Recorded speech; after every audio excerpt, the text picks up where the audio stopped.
আপু আসসালামু আলাইকুম। ওয়ালাইকুম সালাম ভাইয়া। কেমন আছেন? আলহামদুলিল্লাহ। শুরুতে আপনার নাম পরিচয় একটু যদি বলতেন। আমার নাম শারমিন আক্তার শম্পা ভাইয়া। শারমিন আক্তার শম্পা। হ্যাঁ। আচ্ছা, তো আসলে এই লাইভে কেন আসছেন? লাইভে আসছি ভাইয়া, আমার স্বামী আজকে 5 বছর যাবত নিখোঁজ। আমার কোনো খোঁজ খবর নেয় না, তো এই কারণে আসা। এই হয়েছে আমার হাজবেন্ডের ছবি, তো ও আজকে 5 বছর যাবত নিখোঁজ, আমার সাথে কোনো আর কোনো ছবি নেই? আর আছে, আমার বিয়ের ছবি আছে। একটু দেখান না প্লিজ। দর্শক আপনারা যারা লাইভে আছেন অবশ্যই বেশি বেশি করে শেয়ার করবেন। আর একটু ক্লিয়ার ভাবে একটু সামনে আনেন, এদিকে আনেন, এদিকে। হ্যাঁ, এটাও কি আপনার স্বামীর ছবি? আমার স্বামীর ছবি। আচ্ছা আচ্ছা, তো আসলে এই যে আপনার স্বামীর ছবি, আর কোনো ছবি আছে? না ভাই, আর কোনো ছবি নেই। ওর কোনো ছবি আর আমার কাছে নাই। আর ভোটার আইডি কার্ডের ছবি আছে। ভোটার আইডি কার্ডের ছবি আছে। আচ্ছা, তো এই যে আপনার স্বামীর দেশের বাড়ি কোথায়? আমার স্বামীর বাড়ি, দেশের বাড়ি হয়েছে নোয়াখালী ফেনী। নোয়াখালী ফেনী। আচ্ছা, আপনার দেশের বাড়ি কোথায়? আমার বাবার দেশের বাড়ি হয়েছে কুমিল্লা লাকসাম। কুমিল্লা লাকসাম। আপনি বর্তমান আছেন কোথায়? আমি বর্তমান আছি হাজারীবাগ, চৌরাহাটি গাজীরঘাট। হাজারীবাগ। আচ্ছা, তো এই যে হাজারীবাগ আপনি থাকেন, আপনার বিয়েটা কিভাবে হলো? বিয়েটা আমার পারিবারিকভাবে হয়েছে। বিয়েটা পারিবারিকভাবে হয়েছে। আচ্ছা, আমরা আরেকটু আপনার স্বামীর ছবিটা দেখতে চাই।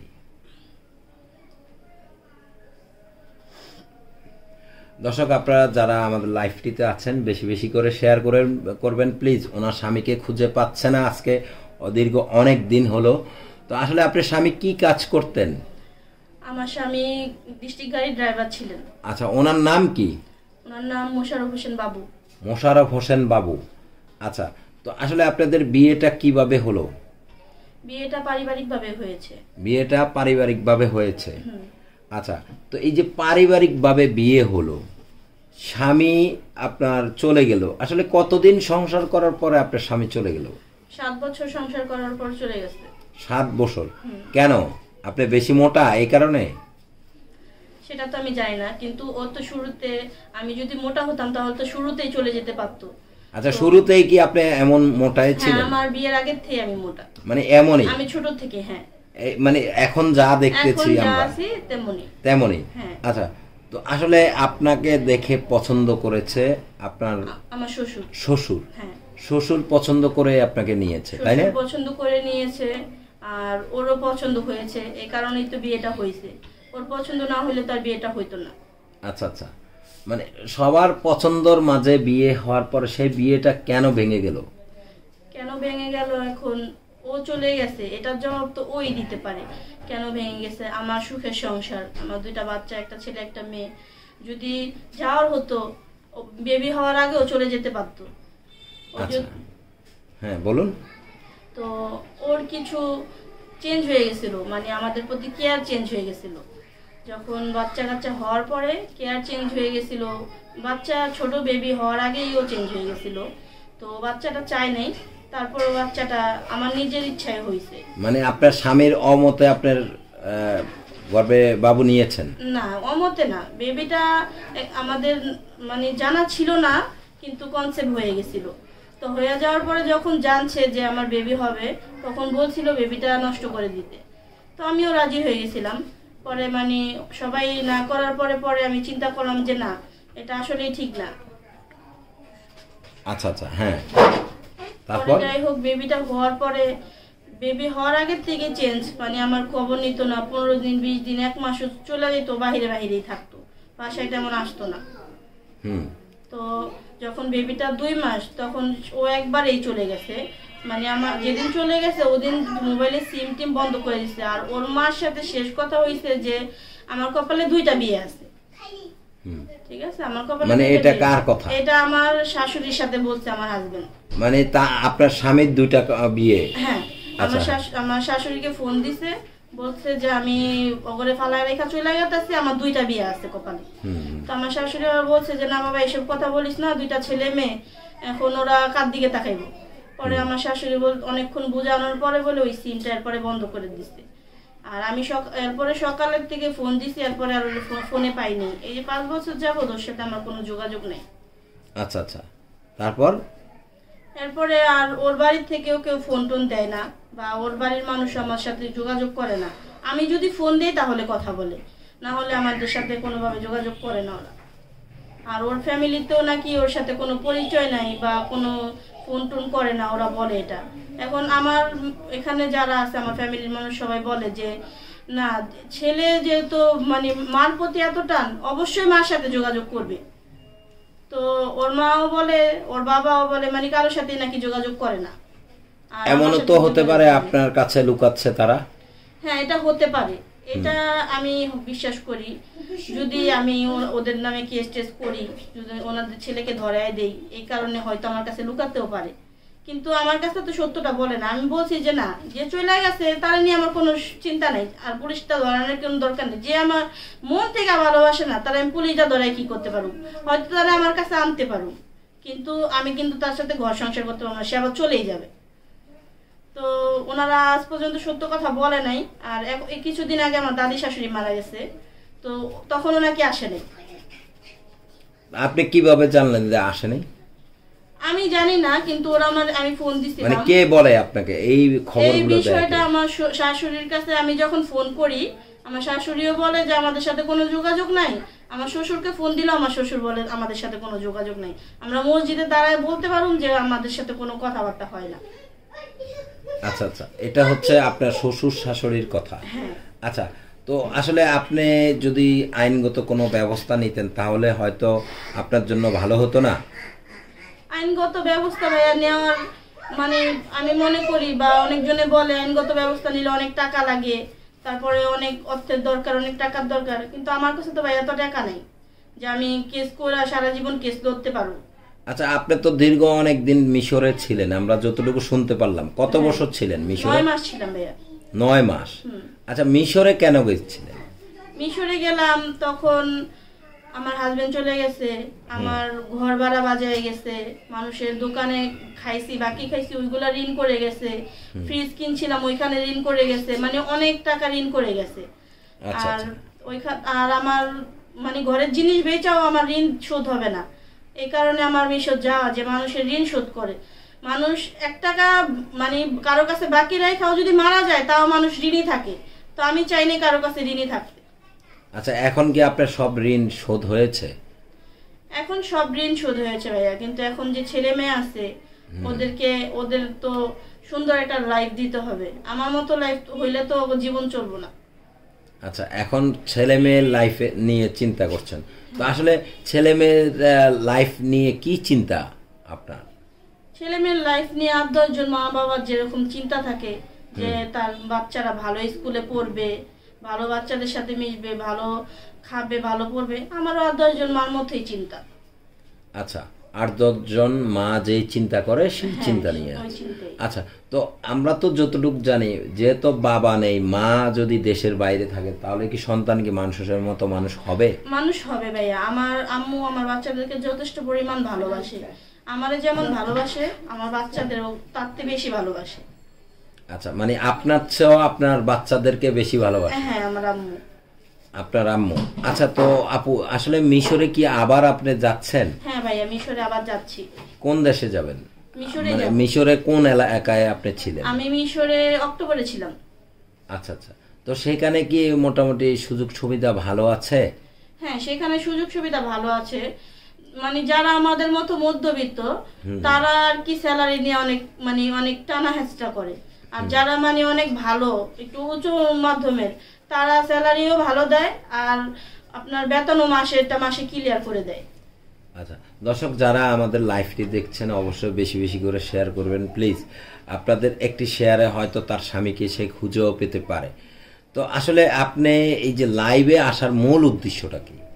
লাইভে আসার মূল উদ্দেশ্য ভাইয়া, আমি অনেকদিন যাবত চিন্তা করতেছি যে মানে আপনাদের মাধ্যমে অনেকেই অনেকজনকে ফিরে পাইছে। আর এই কারণে আমি চাই যে আমার লাইফে কেউ ও আমার হাজবেন্ড আসুক বা না আসুক, কিন্তু বাচ্চাদেরকে ভালোবাসার জন্য ওর বাবা ফিরে আসুক, ওদেরকে ভালোবাসুক। আচ্ছা আচ্ছা, মানে বাচ্চাদের জন্য। আচ্ছা, তো বাচ্চাদেরকে দেরকে দেখে না তার বাবা? কত বছর হলো? 5 বছর হয়েছে। 5 বছর হলো। তা আপনার কোন বাবুটার কত বয়স? আমার ছেলের 8 বছর চলতেছে আর মেয়ের 5 বছর। তার মানে মেয়ে হওয়ার পরেই সে চলে গেছে? মেয়ের 2 মাস, যখন মেয়ের হয়েছে 2 মাস এরপরেই চলে গেছে। এরপরে চলে গেছে। আচ্ছা, তো এই যে মিশর যাবেন, আবার চলে যাবেন দেশের বাইরে, তো আপনার মানে সন্তানদেরকে আপনি বলতেছেন আপনার মায়ের কাছেই মানুষ করতে পারবেন? হ্যাঁ ভাইয়া, মায়ের কাছে দিয়ে যাব। আমি তো সারা জীবন বিদেশ থাকবো না, হয়তো 2-3 বছর থাকবো। ওদের ছেলেকে স্কুলে ভর্তি করাইছি, মেয়েকে ওই মাদ্রাসায় দেই বা স্কুলে দেই, ওদের তো একটা খরচ আছে। আর আমার ফ্যামিলিতে তো এমন কেউ নাই যে আমার বাচ্চার খরচ উঠাবে।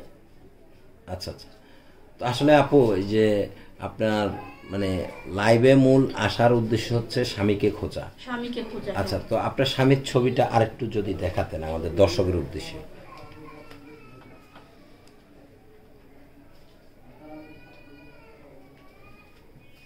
আচ্ছা, ওনার নাম কি? ওনার নাম মোশাররফ হোসেন বাবু। মোশাররফ হোসেন বাবু। দেশের বাড়ি কোথায়? দেশের বাড়ি নোয়াখালী ফেনী। নোয়াখালী ফেনী। কোন গ্রাম? এটা তো ভাইয়া আমার মানে পুরো মনে নাই, কিন্তু আমার কাছে ওর বাড়ির ঠিকানা সবকিছু আছে, কিন্তু আমি মানে ওরকম ভাবে তো সবসময় আমার যাওয়া হয় না। আচ্ছা, তার বাবার নাম কি? তার বাবার নাম ইলিয়াস। ইলিয়াস? হ্যাঁ। আচ্ছা, তার কোনো বড় ভাই আছে? তার কোনো বড় ভাই নেই, ও একটাই ছেলে, ওর 2 বোন। বোনদের নাম কি? ওর বড় বোনের নাম তানিয়া আর ছোট বোনের নাম সোনিয়া। আচ্ছা আচ্ছা, তার বাবা চাচা কারো নাম, কারো নাম মনে আছে? ওর চাচার নাম হইছে আলী। ওর চাচা একজন প্রবাসী, বাইরে থাকে। কোন দেশে থাকে? কাতার থাকে। আচ্ছা, আর কেউ আছে আর তাদের এলাকার মধ্যে যে অমুক একজনকে ভালো চিনে মানুষ, এরকম কেউ না? এমন বলতে মানে আমি তো তেমন গ্রামে যাই নাই। আমার 12 বছরের ভিতরে আমি 3 বার গেছি আমার শ্বশুর বাড়িতে। 3 বার গিয়েছিলেন? হ্যাঁ। আচ্ছা আচ্ছা, খুব সুন্দর কথা বলেছেন। দর্শক আপনারা যারা দেখছেন, আসলে শারমিন আক্তার শম্পা, এই শারমিন আক্তার শম্পার স্বামীকে যদি কেউ খুঁজে পান তাহলে অবশ্যই কমেন্টের মাধ্যমে জানাবেন। তো আপনি মানে কোনো ধরনের কোনো সহযোগিতা চাচ্ছেন এখন? হ্যাঁ ভাইয়া, সহযোগিতা তো অবশ্যই চাই। আমার কি ধরনের সহযোগিতা? আইনগত কোনো সহযোগিতা? হ্যাঁ, আইনগত হলেও আমার জন্য ভালো হয়। কেন আমি এই পর্যন্ত কিছুই করি নাই বা করতে পারি নাই আমার অর্থের কারণে, বা আমার তেমন টাকা নাই, এই কারণে করতে পারিনি। আচ্ছা আচ্ছা, তাহলে আইনগত আপনি একটু সহযোগিতা চাচ্ছেন? হ্যাঁ ভাইয়া। আচ্ছা, অর্থ দিয়ে কি কোনো কোনো সহযোগিতা লাগবে কিনা? হ্যাঁ, তা তো অবশ্যই লাগবে। এখন যেহেতু আমি মিশর এখনো যাই নাই, আর আমার এখন মানে ঘরে বসে আমার অনেক সমস্যা, মা আছে, ভাইয়েরা ছোট, ইনকাম করার মতো তেমন কেউই নেই। আচ্ছা আচ্ছা, মা আছে, ভাইয়েরা ছোট। আচ্ছা, তো আসলে ভাইয়েরা ছোট, আপনার মা আছে, তো আপনি মানে অর্থনৈতিকও কোনো সহযোগিতা চাচ্ছেন? এবং বাইরে যাওয়ার জন্য কি আপনার কোনো টাকা পয়সা খরচ যাবে এখন? হ্যাঁ ভাইয়া, বাইরে যাইতে আমার প্রায় 40-50 হাজার টাকা খরচ হবে এবার যেতে। 40-50 হাজার টাকা খরচ যাবে? এবার যাবে। এবার মানে ওইবার যে গেছিলাম ওইটা আপনার মালিকই নিছে, এবারও মালিকই নেবে, কিন্তু এখন টিকিটের দাম বেশি। তারপরে যে জায়গায় যাব ওই জায়গার মানে ওই দেশের যে বাড়িতে যাব ওই দেশের এমবাসির মালিক আর কি। আচ্ছা আচ্ছা, মিশরের এমবাসির মালিকের বাসায় যাব, এই কারণে খরচটা লাগবে এবার। আচ্ছা, এবার তো তাহলে আচ্ছা, গত ফ্রিয়ে আপনি কত টাকা স্যালারি পেয়েছিলেন? গতবার আমি 16,000 টাকা স্যালারি পাইছি, আর ওই দেশে $200। আচ্ছা আচ্ছা, মানে বাংলাদেশি 16,000, ওই দেশের $200। হ্যাঁ। এখন যেখানে যাবেন সেখানে কত টাকা পাবেন? এখন যেখানে যাব সেখানে $300 আর বাংলাদেশে 24,000।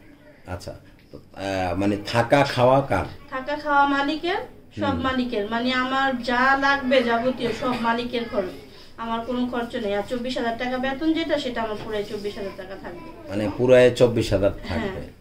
আচ্ছা, তো এই যে বিয়ে শাদী আর বসবেন না, কোনো সিদ্ধান্ত নিচ্ছেন? হ্যাঁ ভাইয়া, সিদ্ধান্ত নিয়েছি, আমি আর বিয়ে শাদী করবো না, আমি যেভাবে আছি সেভাবেই থাকবো। তো যেভাবে আছেন সেভাবে কি বাচ্চাদের ভবিষ্যৎ আপনি করতে পারবেন? যতটুকু করতে পারি ভাইয়া, আল্লাহ যতটুকু তৌফিক দিছে বা যতটুকু আমি করতে পারি। মানে আল্লাহ যতটুকু তৌফিক দিয়েছে। যাক, আপনার মতো অনেক মাই আছে যে স্বামী হারিয়ে আর কখনো বিয়ে শাদী বসে নেই, সন্তানদেরকে বুকে নিয়ে জীবন কাটিয়ে দিয়েছে। তো আসলে আপনি সেইভাবে চাচ্ছেন সন্তানদেরকে বুকে? আমি সেভাবেই চাই যে আমার বাচ্চারা যেন কখনো কারো ধারা কষ্ট না পায়, যে অন্য কারোর সাথে আমি বিয়ে করলাম, সে আমার বাচ্চাকে একটা কষ্ট দিয়ে কথা বললো, ওইটা আমার সহ্য হবে না। আচ্ছা আচ্ছা, তাহলে আপনার বাচ্চাদেরকে কেউ কষ্ট দেখ সেটা আপনার সহ্য হবে না। আচ্ছা, যাক ভালো। তো আপু, আসলে যদি এই প্রোগ্রামটি কেউ দেখে, যেমন অনেকে আমাদেরকে কমেন্ট করেছে বিয়ে করতে চায়, আপনার পাশে দাঁড়াতে চায়, তো কিভাবে আপনাকে বিয়ে করতে পারে, কিভাবে আপনার পাশে হ্যাঁ, বিয়ে শাদী কথা বাদ দেন, বিয়ে তো একবার করছি, মানুষ তো বিয়ে বারবার করে না, তাই না? বিয়ে একবার করে যেহেতু হোঁচট খাইছি, আমি যে বিয়ে করে আর পরের বার ভালো থাকবো তার কিন্তু কোনো নিশ্চয়তা নেই। আচ্ছা, হ্যাঁ, তাহলে আপনি বিয়ে আর করতে চাচ্ছেন না? না ভাইয়া। তো যদি আপনার দুটি সন্তানের মুখের দিকে তাকিয়ে কেউ যদি আপনাকে অর্থ দিয়েও সহযোগিতা করে এবং আপনার জীবন সাথী হতে চায়, সেই ক্ষেত্রে? না ভাইয়া, অর্থ হোক বা যাই হোক, কিন্তু বিয়ে শাদী করব না। কেউ যদি আমাকে হেল্প করতে চায় করতে পারে, ছোট বোন হিসাবে বা অন্য মানে আছে না অনেক কিছু হিসাবে, কিন্তু কোনো খারাপ মাইন্ডে নিয়েন না। বোন হিসাবে হোক বা মেয়ে হিসাবে হোক আমাকে হেল্প করতেই পারে, কিন্তু বিয়ে শাদীর বিষয় না। বিয়ে শাদীর বিষয় না। খুব সুন্দর কথা বলেছেন আপু, আপনাকে অসংখ্য ধন্যবাদ আপনি এত সুন্দর কথা বলার জন্য। তো আসলে আপু, এই যেমন মিশরে গিয়েছেন, আমরা তো জানি আমাদের বাংলাদেশের মেয়েরা বেশিরভাগ সৌদি আরবে থাকে, তো আপনি মিশরে গেছেন, তো মিশরে যাওয়ার পরে কি আসলে কোনো ধরনের কোনো